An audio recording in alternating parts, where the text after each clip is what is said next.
నమస్తే, welcome to Sakshi education. This is Ram.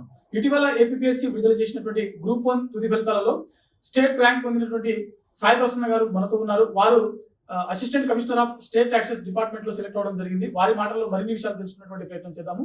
నమస్తే sir. Sir, ఒకసారి మీ ఫ్యామిలీ బ్యాక్గ్రౌండ్ గురించి అండ్ మీ నేటివ్ ప్లేస్ గురించి ఒకసారి చెప్పండి సార్. అందరికీ నమస్కారం. నా పేరు సాయి ప్రసన్న కుమార్. మాది గుంటూరు జిల్లా. మా ఫాదర్ వచ్చేసి క్లోత్స్ బిజినెస్ ఉంది, పొందూరు ఖద్దరు సేల్ చేస్తూ ఉంటారు.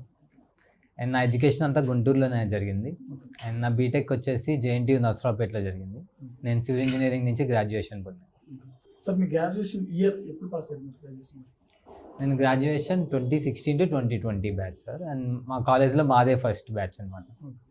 సార్, మీరు ఈ బ్యూరోక్రేట్ సైడ్ అసలు ఎందుకు రావాలనుకున్నారు? మీకు మెయిన్ ఇన్స్పిరేషన్ ఇచ్చినటువంటి వాళ్ళు ఎవరు? 6th class sir. నాకు గుర్తున్నంత వరకు మాకు ఒక కొత్త సోషల్ టీచర్ వచ్చారు. అతని పేరు కోటేశ్వరరావు సార్. అతను ఏంటంటే మాకు అందరికీ ప్యాడ్స్ ఉంటాయి కదా, ఆ ప్యాడ్కి బ్యాక్ సైడ్ మీ అంబిషన్ రాసుకోండి అని చెప్పారనమాట. అప్పటికి నాకు తెలియదు, అంబిషన్ అంటే తెలియదు. నా మైండ్లో చాలా రన్ అయ్యాయి సార్. ఒకసారి సాఫ్ట్వేర్ ఇంజనీర్ అనేవాడిని, ఒకసారి సైంటిస్ట్ అనేవాడిని, ఒకసారి క్రికెటర్ అనేవాడిని. సార్ అలా కాదురా, నేను అబ్జర్వ్ చేస్తున్నాను 6 months నుంచి, నీలో ఈ క్యాపబిలిటీ ఉందని నాకు అనిపిస్తుంది, ఇట్లా సివిల్ సర్వీసెస్ అని ఉంటాయి అని చెప్పి అప్పుడు ఇంట్రడ్యూస్ చేశారనమాట.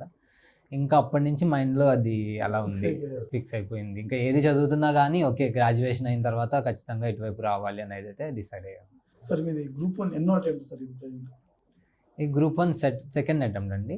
2023లో ఒకసారి రాశాను. 2022 నోటిఫికేషన్లో మెయిన్స్ రాశాను. అది నాకు ఒక 20 మార్క్స్తో మిస్ అయింది. ఇంటర్వ్యూ వెళ్ళలేదు సార్. మెయిన్స్ ఇంటర్వ్యూ కాల్ రాలేదు, ఒక 20 మార్క్స్ షార్టేజ్ వచ్చింది. సో ఇప్పుడు అవి ఇంప్రూవ్ చేసుకున్నాను.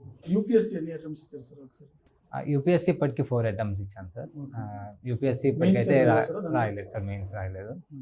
ఏమయ్యేదంటే ఇప్పుడు మనం ఫస్ట్ అటెంప్ట్ ఓన్లీ యూపీఎస్సీ ఇచ్చాను 2022. తర్వాత ఏమయ్యేదంటే ఈ గ్రూప్స్ది ఏదో ఒక ఎగ్జామ్ వచ్చేది, ఐదర్ ప్రిలిమ్స్ కానీ మెయిన్స్ కానీ. సో నాకు మేజర్ డ్రాబ్యాక్ ఏంటంటే అక్కడే కన్ఫ్యూజ్ అయిపోయాన్ని. కొంచెం ఇది ప్రిపేర్ అవ్వాలనిపిస్తుంది కానీ వచ్చింది యూపీఎస్సీ కోసం కదా, సివిల్ సర్వీసెస్ కోసం కదా అని అనిపిస్తుంది. సో ఆ క్లాస్లోనే కొంచెం నాకు కన్ఫ్యూజ్ అయిపోయింది.